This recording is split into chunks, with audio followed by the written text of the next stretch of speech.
Bonjour! Bonjour à tous! En attendant de nous retrouver pour notre épisode complet, on voulait partager notre pépite de la semaine. Alors cette semaine, malheureusement, on a eu peu de temps pour le faire, ça a été un peu compliqué, donc on la publie assez tardivement aussi, mais demain vous aurez normalement notre épisode complet. Et donc cette pépite, il s'agit d'un verset phare ou d'une trouvaille, parmi des versets peut-être moins connus ou moins étudiés, qui nous ont touchés cette semaine et qu'on a étudié plus profondément. Alors Angela, quelle est ta pépite? Alors moi je suis pas allée chercher loin dans les passages de la semaine. Aujourd'hui, on parle de Mosia 8 à 12. Moi, j'ai pris Mosia 8, verset 1. Voilà. Et alors, il arriva qu'Alma retourna du pays de Gédéon, après avoir enseigné au peuple de Gédéon beaucoup de choses qui ne peuvent être écrites, ayant établi l'ordre de l'Église comme il l'avait fait précédemment au pays de Zarahemla. Oui, il retourna dans sa maison à Zarahemla pour se reposer des travaux qu'il avait accomplis. C'est surtout sur ce dernier petit passage que je voulais m'attarder. Il retourna dans sa maison à Zarahemla pour se reposer des travaux accomplis. Et donc j'aime bien que cette information soit précisée, voilà, parce qu'on sait que tout n'a pas été reporté dans les annales. Le fait qu'il précise cela, je pense qu'il s'est pas reposé très longtemps, parce que après il enchaîne en allant au pays de Mélec, puis au pays d'Ammonia. Mais en tout cas, il a pris le temps de se reposer avant de continuer. Vous savez que l'Église met à notre disposition vraiment de nombreuses ressources. Et si vous ne connaissez pas cette section, je vous encourage vivement à aller parcourir, voilà, si vous avez un petit peu de temps, la partie Faire face aux défis de la vie dans la médiathèque de l'Évangile. Il y a une partie notamment qui s'intitule Santé mentale. Donc si vous allez dans cette section-là, il y a Santé mentale et ensuite une entrée qui s'appelle Santé mentale, principes généraux. On peut lire notamment ceci. Prendre soin de soi. Les limites de la condition mortelle peuvent parfois nous imposer de ralentir et de renouveler nos forces. Il n'est pas égoïste de prendre du temps pour soi. Et ensuite, ça nous propose d'autres ressources, qui sont d'ailleurs pas des ressources produites par l'Église, mais qui sont des ressources sérieuses et qui peuvent nous aider dans différents domaines. C'est comme ça dans toutes les entrées face aux défis de la vie, et notamment dans celui-là. Et il nous conseille notamment des TED Talks. Je sais pas si vous connaissez les TED Talks, mais ça vulgarise aussi des fois des notions scientifiques, etc. en peu de temps, et c'est très intéressant. Et donc il mentionne ici le verset de 27 de Mosia 4, donc on va juste le relire, peut-être tu peux le lire, Paul. Et veillez à ce que tout cela se fasse avec sagesse et ordre, car il n'est pas requis que l'homme court plus vite qu'il n'a de force. Et en outre, il est nécessaire qu'il soit diligent, afin qu'il remporte ainsi le prix.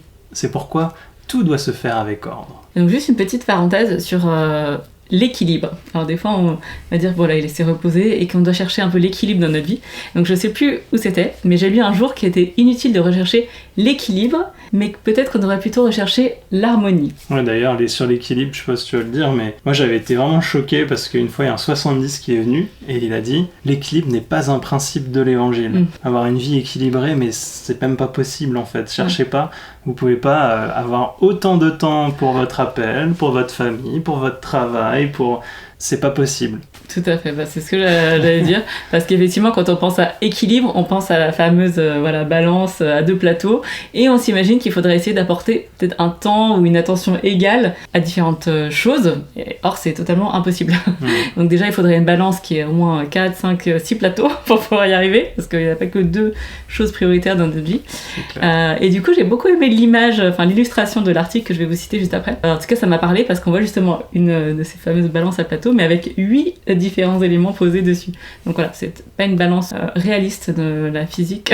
Mais voilà, il y a 8 différents éléments posés dessus avec des icônes qui reprennent, on comprend que ça parle de différentes choses, notamment les études, l'argent, les relations amoureuses, la famille, le sport, etc. Donc en fait, il s'agit d'un article que j'ai retrouvé sur le site de l'église, un article qui était destiné aux jeunes adultes, tiré d'un enseignement de Elder Ballard, dont le titre est « 8 suggestions pour trouver l'équilibre entre les exigences de la vie ». Et il dit ceci. Voici quelques suggestions qui, je l'espère, seront utiles à ceux d'entre vous qui veulent trouver l'équilibre entre les exigences de la vie, donc l'équilibre ou l'harmonie. Premièrement, méditez sur votre vie et fixez-vous des priorités. Prenez régulièrement le temps de vous retirer au calme pour réfléchir profondément aux objectifs que vous visez et à ce que vous devez faire pour les atteindre. Souvent, Jésus, notre exemple, se retirait dans les déserts et priait. Nous devons faire de même de temps en temps pour, comme le Sauveur, nous ressourcer spirituellement. C'est intéressant qu'il parle de Jésus-Christ qui se retire dans le désert.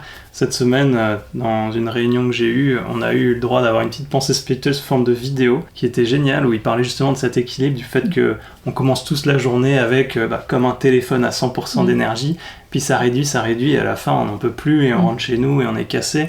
comment faire pour que ça n'arrive pas. Il faut qu'on se recharge petit à petit au cours de la journée. Et ils disent, Jésus-Christ lui aussi, il avait besoin de temps en temps de partir, de s'isoler, d'être seul pour se recharger. Donc je trouve ça vraiment très intéressant. C'est la deuxième fois cette semaine qu'on m'en parle. Voilà.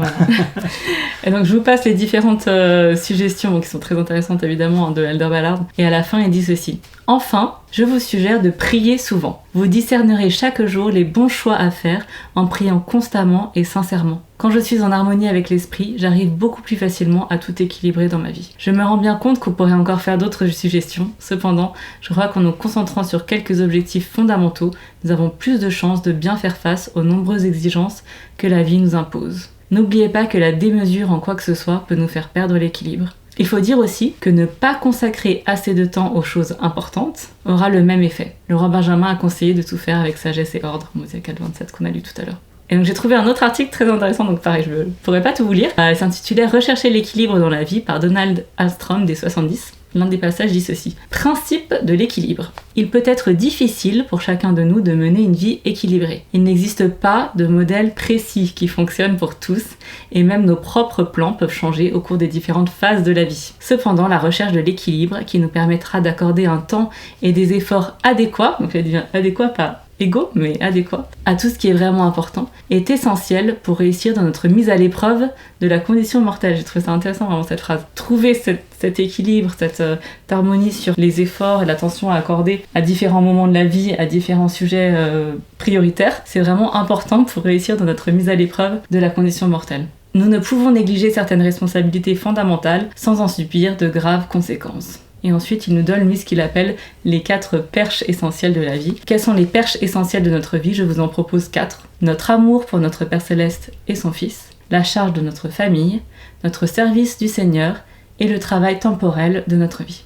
Alors donc j'aime bien l'idée que l'équilibre, si on s'entend cela par une distribution égale de notre temps dans différentes responsabilités, il est impossible à atteindre, mais en revanche, il est vraiment important d'être constamment conscient de ses priorités. Et donc je pense qu'il y a certaines choses dans l'ordre de nos priorités qui par contre ne vont jamais changer, quelle que soit la phase de la vie dans laquelle on se trouve. En termes de personnes dont on doit prendre soin, j'ai pas trouvé une citation pour vous illustrer ça, mais je pense que c'est d'abord nous-mêmes, et ensuite notre famille. Notre famille, ça veut dire différentes choses selon notre situation, mais en tous les cas, si on a la chance d'avoir un conjoint et des enfants, je pense que c'est d'abord notre conjoint et ensuite nos enfants. Aussi se rappeler que la comparaison est l'ennemi du bonheur, je sais plus qui a dit ça non plus, mais comme le dit Elder Astrom, il n'existe pas de modèle précis qui fonctionne pour tous. Et même nos propres plans peuvent changer au cours des différentes phases de la vie.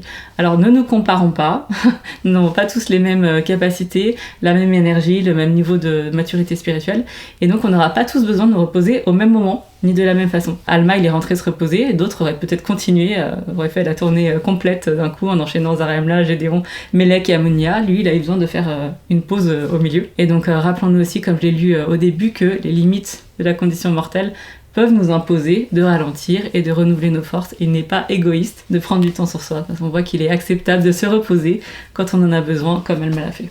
Une autre pensée qui me venait à l'esprit, et c'est un principe super important que j'ai compris grâce à notre président de Pieux. En fait, je le voyais, il travaillait beaucoup avec des horaires très larges, parfois il finissait le travail à 21h et puis nous rejoignait en réunion derrière. Un jour, je crois que je lui ai posé la question, comment tu fais en fait pour équilibrer ta vie, comment tu fais pour gérer tout ça ? Et il m'a dit, mais en fait Paul, j'essaye d'être toujours présent au moment présent. Et alors l'idée c'est que des fois on n'est peut-être pas assez organisé, on n'a pas assez de priorités et on va être mélangé dans tous les sens, ou peut-être qu'il y a tellement de choses à faire qu'on va être paniqué à l'avance, on va être moins efficace parce qu'on va se dire « Oh mince, j'ai ça ». Et lui, il m'expliquait quand je suis avec mes enfants, je suis avec mes enfants. Quand je suis avec mon épouse, je suis avec mon épouse et pas ailleurs. Et quand je suis au travail et pas ailleurs. Et quand je suis avec vous en réunion de présidence, je suis avec vous et pas ailleurs. Et j'ai fait « Waouh, ça c'est super, moi j'y arrivais pas du tout ». Et maintenant j'y pense de plus en plus, surtout quand je passe du temps avec les enfants ou avec toi. Je me dis, il faut vraiment que j'arrive à être présent dans le moment présent, et c'est ce qui fait toute la différence. Ça nous permet d'être efficace, on pourrait dire, mais en tout cas de bien réaliser une tâche pour ne pas rester dessus et pouvoir avancer sur autre chose. Et quand on est trop chargé dans la vie, je pense que c'est nécessaire. Oui. Et là, il y a beaucoup de passages que j'ai pas pu lire, hein, mais notamment dans l'article de Elder Astrom, il y avait beaucoup de points très intéressants, notamment ce point essentiel de dire que l'équilibre, ça va pas être la même chose tout au long de notre vie, même selon l'appel qu'on a dans l'église, etc. Il y a des périodes de notre vie où certaines choses vont prendre plus de place en termes de temps, mais si, comme l'a dit Elder Ballard, on prie et on a constamment l'esprit avec nous, je pense qu'on sera guidé pour que, en réalité, les choses les plus importantes soient quand même accomplies, que notre famille se sente pas négligée, etc. Ouais, exactement. Et à ton tour, quelle est ta pépite ? Eh bien, en fait, il y avait tellement de bons points dans Alma 8 à 12 cette semaine que c'était vraiment difficile d'en trouver une. Plus je lisais, et plus je voyais de pépites. Et je me suis dit, pour une fois, je vais faire des mentions spéciales, si vous me permettez. Et donc, rapidement, juste plein de points qui auraient pu être vraiment développés davantage. Et je pense que c'est tellement dommage, des fois, qu'on puisse pas traiter plus. Mais par exemple, le fait que Alma travaillait beaucoup en esprit, luttant avec Dieu en des prières ferventes. Ça m'a fait penser à la façon dont Enos parlait de la prière. Et j'ai aussi parlé de ça, d'ailleurs, déverser son âme à Dieu il y a quelques épisodes, Mosia 25 à 28. On aurait pu s'arrêter même sur les intentions de sa prière dans ce verset, on lit qu'il priait pour que Dieu déversât son esprit sur le peuple qui était dans la ville, pour qu'il lui accordât aussi de le baptiser au repentir. On voit des désirs très précis, spécifiques. Franchement, avec ce genre de désir, c'est pas étonnant qu'un ange dise à Amulek que Alma était un homme saint. On voit qu'il avait quand même des désirs supérieurs. Et un autre passage spécial, c'est qu'on voit qu'Alma revoit le même ange qu'il avait arrêté sur son chemin de destruction plus tôt, et que maintenant il le félicite et il le bénit. Ouais, c'est un très beau passage. Oui. Non, on aurait pu s'arrêter dessus. Tellement de choses. Voilà, c'est pour ça que je fais un peu un best-of là, parce qu'il y en a trop. On aurait aussi pu parler de la préscience de Dieu, parce que on voit que le premier problème auquel Alma se confronte lorsqu'il revient à Ammonia, c'est que les gens ils disent « Qui es-tu ? Penses-tu que nous allons croire au témoignage d'un seul homme ?» Et après, il le répète encore. Qui est Dieu qui n'envoie pas plus d'autorité qu'un seul homme ? Mais Dieu avait déjà prévu ça, et il avait déjà prévu Amulek. Et on voit que quand Amulek commence à enseigner, ici, le peuple commençait à être étonné, voyant qu'il y avait plus d'un témoin pour témoigner des choses dont il était accusé, et aussi des choses qui étaient à venir. Juste, j'avais envie d'en parler dans ma pépite sur aussi le fait de se reposer. Il y avait un très beau discours d'Elder Rogers qui est pas très vieux, qui s'appelait « Apprendre d'Alma et d'Amulek », je sais pas si vous vous rappelez. Et voilà, il parle de trouver aussi les Amulek dans notre vie pour nous aider et nous soulager, parce qu'on voit que Alma était tout seul au début de sa tournée, entre guillemets, et ensuite il était accompagné donc de Amulek, il a trouvé un compagnon de service qui l'a aidé. Et aussi sur le point de l'ange qui revient le voir, pareil, j'en profite pour caser des choses quand je n'ai pas casé ailleurs, mais dans le podcast Follow Him de cette semaine, ils se sont pas mal attardés sur ce passage en parlant du fait que des fois on se concentre sur les résultats. Alma a l'impression d'avoir échoué. Enfin, en gros, il lui dit « Tu es béni car tu as fait ce que tu devais faire. Donc toi, tu as suivi les commandements. Enfin voilà, tu as fait ce que l'esprit te guidait, tu as suivi tes alliances. Donc les résultats, en fait, sont là, quoi. » Ouais, exactement. Et je vais en parler un peu plus dans notre épisode demain. On aurait aussi pu mentionner les tactiques et les questions astucieuses de Zezrom. Vraiment, dans sa formulation habile pour tromper, c'est vraiment impressionnant. On aurait pu en parler pendant un bon moment. Mais ce qui est encore plus impressionnant, je trouve, c'est la réponse d'Amulek, où il dit « Je ne dirai rien qui soit contraire à l'esprit du Seigneur ». Il faut avoir une belle confiance en sa capacité à ressentir l'esprit pour pouvoir répondre à ça, surtout devant une foule nombreuse. Moi, je peux dire que j'ai beau essayer de me dire « Je dirai rien qui est contraire à l'esprit », j'en suis pas là. On aurait aussi pu parler du fait que Dieu connaît toutes nos pensées. Ici, Zezrom voit que ses pensées sont révélées à Amulek et à Alma par son esprit, mais ça, on en a déjà parlé aussi dans une pépite précédente. Et on peut aussi parler de la doctrine vraiment profonde qui est dite sur la résurrection, la rédemption, la chute. Je vais aborder un petit peu plus dans notre épisode de demain. Mais parmi toutes ces pépites, il y en a quand même une que j'ai décidé d'approfondir, qui est ma pépite préférée. C'est Alma 10, le verset 6. Où Amulek parle du fait qu'il n'avait pas écouté l'appel de Dieu. Et on peut lire « Je me suis endurci le cœur, car j'ai été appelé de nombreuses fois, et je n'ai pas voulu entendre. C'est pourquoi je savais tout cela, et cependant je ne voulais pas savoir. C'est pourquoi j'ai continué à me rebeller contre Dieu dans la méchanceté de mon cœur, jusqu'au 4e jour de ce 7e mois, qui est dans la 10e année du règne des juges. » Je trouvais ça vraiment amusant qu'à la fin, il donne le jour exact avec autant de précision. Et en le lisant, j'avais le sentiment que c'était un peu le jour de sa renaissance, où il s'est éveillé à Dieu. À juste titre, pensons juste ce qui s'est produit ce jour-là pour lui.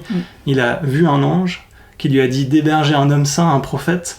Il a trouvé ce prophète, il a hébergé le président de l'église, et ensuite on voit que plus tard il va être visité par un autre ange alors qu'il est chez lui. Enfin, c'est incroyable, quoi. Vraiment, c'est une renaissance pour lui. Donc c'est pas étonnant qu'il cite ce jour précisément. On peut imaginer que c'est une date à retenir. C'est intéressant parce que dans le discours d'Elder Uchtdorf à prendre d'Alma et d'Amulek, il mentionne le fait que certaines personnes seraient prêtes à aider, à rendre service, mais non, ils ont besoin qu'on leur demande et qu'on aille les chercher. Et des fois, c'est pas toujours les personnes qu'on croit. Là, c'est vrai qu'Amulek, après, il va nous livrer aussi des discours hyper puissants, alors que c'est, entre guillemets, un jeune converti, même si apparemment il venait de traditions, bien sûr, croyantes. Mais d'après lui, il était quand même vraiment plus du tout dans une bonne disposition. Et un ange est venu le chercher et ensuite il a accompli des choses incroyables. Donc des fois, on ne sait pas où est-ce que l'aide ou la force spirituelle, d'où elle peut venir. J'aime cette idée qu'il faut des fois juste appeler les gens à faire et à venir. Et en fait, on sera surpris du fait qu'ils répondent. Là, en l'occurrence, c'est un ange qui l'a appelé, mais je veux dire, nous, même, on est dans une position de dirigeant ou autre, on peut aller tendre la main à des personnes en leur proposant d'aider et on peut être surpris de ce qu'ils peuvent accomplir. Il y a beaucoup d'histoires comme ça dans les conférences générales aussi. Mais revenons sur ces paroles qui étaient ma vraie pépite. J'ai été appelé de nombreuses fois, je n'ai pas voulu entendre, c'est pourquoi je savais tout cela et cependant je ne voulais pas savoir. Ça me touche vraiment, parce que le fait qu'il n'ait pas voulu entendre les appels, ça me fait penser à plusieurs écritures qu'on a déjà lues ou entendues. Par exemple, dans Matthieu 11-15, le Christ dit que celui qui a des oreilles pour entendre, entende. On a la même chose, je crois, avec des yeux pour voir, etc. Et ça me fait penser aussi à ce que Ésaïe a dit dans 2 Néphi 16-10, où le Seigneur lui a donné cette mission: rends insensible le cœur de ce peuple, endurcis ses oreilles et bouche-lui les yeux, pour qu'il ne voie point de ses yeux, n'entende point de ses oreilles, ne comprenne point de son cœur, ne se convertisse point et ne soit point guéri. Et on se rend compte que le Seigneur donne sa parole, mais que ça peut avoir un effet ou un autre. Soit on va s'endurcir et ne rien voir alors qu'on a des yeux, soit on va avoir des oreilles pour entendre. Et je me dis combien de nos frères et sœurs dans l'église ou dans le monde sont dans ce cas-là. Est-ce que moi aussi d'ailleurs je résiste à cet appel ? Est-ce qu'il y a davantage de choses que le Seigneur veut que je sache et que je découvre ? Est-ce que je l'empêche finalement de me guider à travers des pâturages plus verts, comme il le dit ? Lui, c'est mon berger. Est-ce que je reste coincé au pays d'abondance, au lieu d'entendre son appel à traverser la mer et d'aller dans la véritable terre promise ? C'est des questions que je me pose en lisant ça. Mais l'appel de Dieu est aussi un appel à m'investir dans son œuvre du salut et de l'exaltation, à devenir un instrument entre ses mains, et ce qui va m'aider à découvrir ma vraie nature. Et là-dessus, je peux pas m'empêcher de vous relire quelques paroles de frère Maxwell qui parlent de se consacrer entièrement au Seigneur. Beaucoup d'entre nous ne parviennent pas à la consécration parce qu'ils croient erronément qu'en permettant que notre volonté soit absorbée dans celle de Dieu, nous perdons notre individualité. Ce qui nous inquiète, bien sûr, ce n'est pas de renoncer à nous-mêmes, mais à des choses égoïstes, par exemple à nos positions, à notre temps et aux biens matériels. Il n'est pas étonnant que le Sauveur nous ait commandé de nous perdre. Il ne nous demande que de perdre notre vieux moi pour trouver le nouveau. Il ne s'agit pas de perdre notre identité, mais de trouver notre véritable identité. Paradoxalement, tant de gens se perdent déjà dans des passe-temps et dans des préoccupations pour des choses infiniment moins importantes. Et puis il continue et dit: si notre cœur est trop attaché aux choses du monde, il peut être nécessaire de le fendre d'abord ou de lui faire subir un grand changement. Plus notre volonté est absorbée dans celle de Dieu, plus nos afflictions seront, elles, non pas nécessairement ôtées, mais absorbées dans la joie du Christ. Et à la fin de son discours, il dit: Dieu veut que nous soyons plus consacrés et que nous donnions tout afin que, lorsque nous retournerons auprès de lui, il nous donne généreusement tout ce qu'il possède. En fin de compte, la soumission de notre volonté est en fait la seule chose personnelle que nous ayons à déposer sur l'autel de Dieu. Les nombreuses autres choses dont nous faisons don, mes frères et sœurs, sont en fait des choses qu'il nous a déjà données ou prêtées. Cependant, quand vous et moi, nous nous soumettons en permettant que notre volonté individuelle soit absorbée dans celle de Dieu, alors nous lui donnons réellement quelque chose. C'est en fait le seul bien qui nous appartienne que nous puissions lui donner. La consécration est donc la seule reddition inconditionnelle qui soit aussi une victoire totale. Du coup, si on met ça en perspective avec les paroles d'Amulek, je savais tout cela, et cependant je ne voulais pas savoir, on voit bien que c'est une question de volonté personnelle, vers où notre cœur se tourne. Donc essayons de faire comme Amulek et de soumettre notre volonté, de nous consacrer complètement au Seigneur. Eh ben, merci beaucoup. On vous encourage à bien lire les passages de la semaine, même si elle est déjà bien entamée. Donc Alma 8 jusqu'à 12. Et n'hésitez pas évidemment à vous abonner et activer les notifications avec la petite cloche pour être au courant dès que notre prochaine vidéo sortira. Et on vous dit à très bientôt. Au revoir.